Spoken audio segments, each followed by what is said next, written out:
Chapter 6. Naomi Erlinger. The time was coming. I could almost smell it. One day, Zach Powers was going to be my boyfriend. Sure, he was sniffing around Lena. Everybody knew that. But sooner or later, he'd see that she lacked the depth and sincerity of yours truly.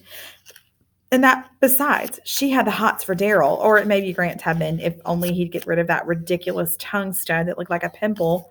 Enough said, especially about Lena, who was my best friend. It was tough to compete with Lena, who was so naturally pretty and had a very strong personality.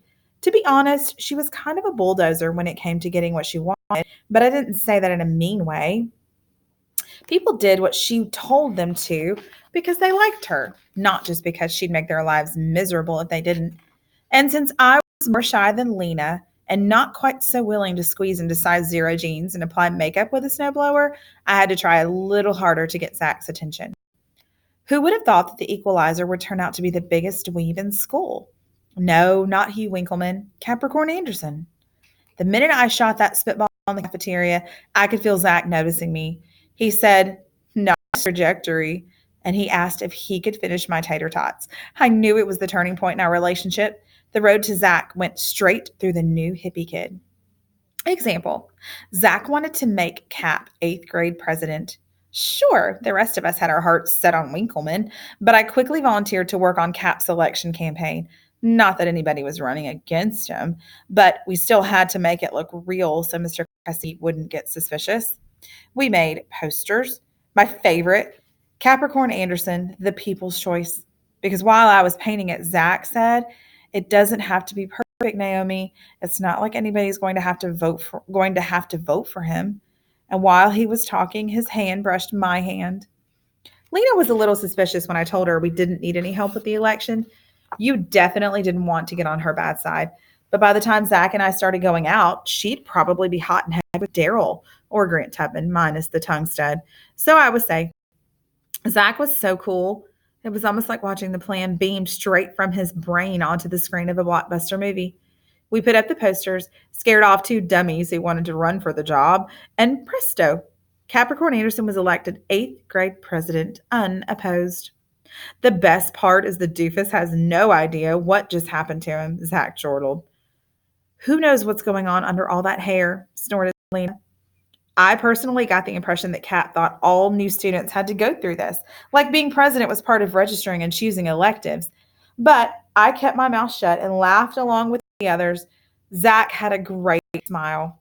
When they made the announcement at the all school assembly, Zach and Daryl hoisted the new president up on their shoulders and marched him onto the stage. He'd been around C Average for a couple of weeks, and people knew his name from our posters and had seen him in the halls, but this was the first time the entire student body made connection. 1,100 kids took in the sight of a genuine middle school hippie. This tall, skinny, long haired boy in tie dye, toes poking out of those homemade sandals. He looked so silly and so goofy and so weird that he was almost cute. Not attractive, but adorable in the sense that you can't help pitying him, like a wet puppy rolled in sand.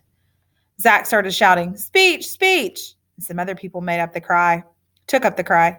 Mr. Cressy handed over the microphone, and we all quieted down to listen to what Cap had to say. He stared at us for a long time and I was almost wondering if Zach had chosen someone who was so nerdy he was too perfect for the job. And then he announced, "I shouldn't be president." "Why not?" Daryl heckled. Cap struggled with that one, but when he finally spoke, his answer was as bizarre as his appearance. I I don't know anybody's name. Like president had to be able to rattle off the names of all 1,100 of his constituents, or else he wouldn't be qualified. Peals of laughter rolled through the gym. Even the sixth graders could see how dopey that was. I felt proud and exhilarated. I felt like the woman that's behind every great man, the one behind Zach, I mean. That was fantastic. I congratulated him when the assembly was over. He grabbed me by the arm and began moving me to the front. "We're not done yet." "Where are we going?" His oh so blue eyes gleamed. "If the hairball thinks it's his duty to learn 1,100 names, who are we to burst his bubble by telling him he doesn't have to?"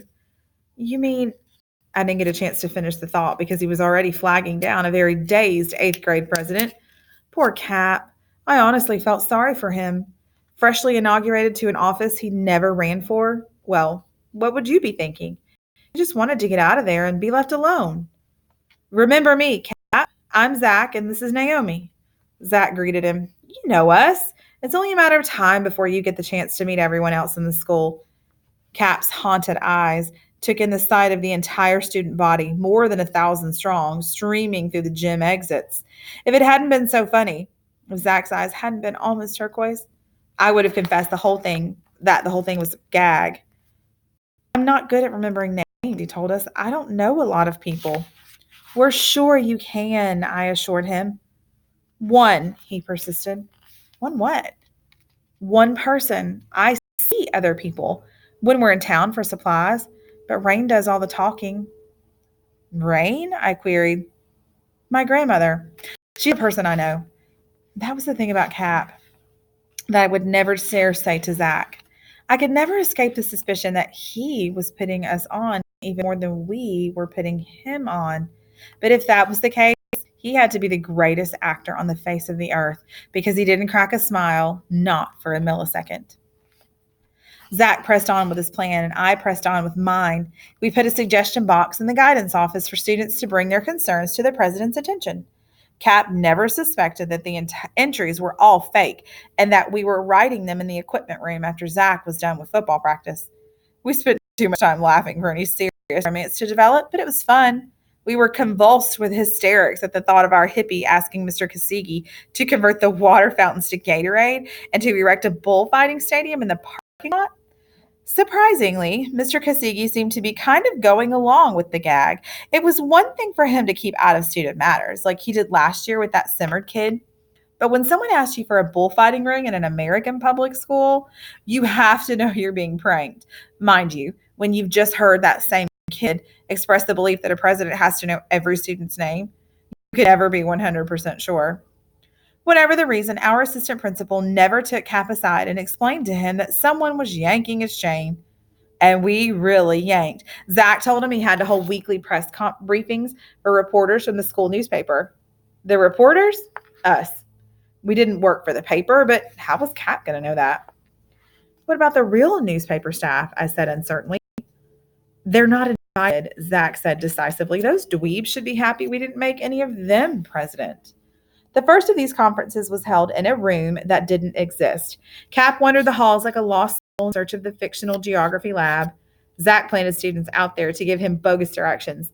Make a left at the music room, down the stairs, through the double doors, then 2 rights, and a hard left at the furnace. We rescheduled for Friday. After telling him how disappointed we were that he'd stood us up, he apologized and promised to do better. The briefing was held in room 226, which did exist, but was locked. While he wrestled with the doorknob, Zach sent the football cheerleaders to form their human pyramid right beside him, and they chanted, Cap, Cap, he's our man. If he can't open it, nobody can. To tell the truth, I wasn't super high on this idea since Lena was not only a cheerleader, but also the apex of the pyramid. It was impossible to compete with anyone in a cheerleading outfit, especially at our school. Over the summer, the base got flooded and the uniforms all shrank. I felt better when the real press briefings began. Lena trained her pom-poms from a reporter's notebook, and we all spoke up for the people's right to know. Cap, what are you going to do about the terrible state of cafeteria food? Cap, the boys' locker room is a cesspool. What are your plans to improve it? Cap, have you thought about air conditioning the school buses in light of global warming? I don't have the answers to any of those things, was his grave reply. Maybe you picked the wrong person to be president. Which only proved that we'd picked exactly the right person to be president. Now that Lena was back in the plan, I had to come up with something good in order to stand out in Zach's eyes. I invented a secret admirer for Cap named Lorelei Lumley, a 7th grade student government groupie who slipped perfumed love notes through the vents of his locker. These are perfect, Zach enthused. I could tell that he hadn't overlooked the bright red lip imprint that I had kissed onto every piece of stationery. Zach had Cap's combination, so we made it our mission to see that he never opened the door without finding something bizarre and or gross. It became my favorite part of every day. pressed against Zach in the drinking fountain alcove, waiting to see what Cap would pull out of there next. A rotten banana with a greasy black peel, a goat's brain from the science lab, a Ziploc baggie of Pepto Bismol, a dead bird. Cap didn't react very much to any of these things except the bird. We watched, amazed, as he wrapped the small body in a paper towel and marched out the door. He got as far as the flower bed, and there he knelt and began scrabbling with one hand in the soft dirt. Zach peered through the floor to ceiling window. What's he doing? Digging worms? That's not it, I said in a tremulous voice. He's burying the bird. Zach was mystified. Why? Cap placed the shrouded little corpse into the hole and covered it tenderly with earth. Then he plucked a couple of daisies and placed them across the tiny grave. He stood up, removed his psychedelic headband from that haystack of hair, and bowed solemnly. The smart move definitely would have been to hang back with Zach and make fun of the performance, but something came over me. I still can't explain it. I didn't know a canary from condor, but the look of sympathy on the hippie's face was so honest, so pure that it planted the emotions inside my heart.